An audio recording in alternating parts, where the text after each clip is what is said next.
How to install the Jupyter Notebook on your Windows. Hello everyone, and let's get started. Jupyter Notebook is an open source web application that allows you to create and share documents containing live code, equations, visualizations, and narrative text. However, in order to install Jupyter, you require Python.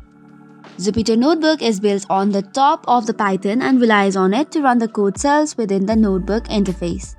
So first of all, let's check if you have installed Python or not.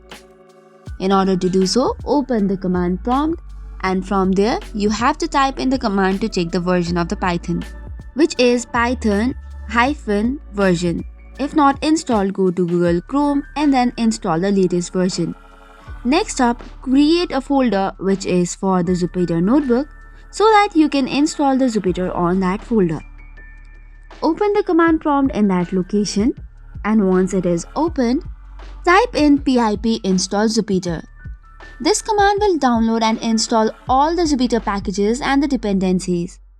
This might take a while to download, but once successfully downloaded, you can now launch the Jupyter Notebook. For this, on the command prompt, type in Jupyter Notebook and it will start loading for the Jupyter Notebook's interface. Once successfully combined, you can now open the local server by the link which is provided on command prompt, or you could directly go to the Google Chrome or any other default browser and you will see the Jupyter Notebook's interface. So this is all for today's video. For more such contents, do not forget to hit the like and subscribe button. Thank you and keep watching.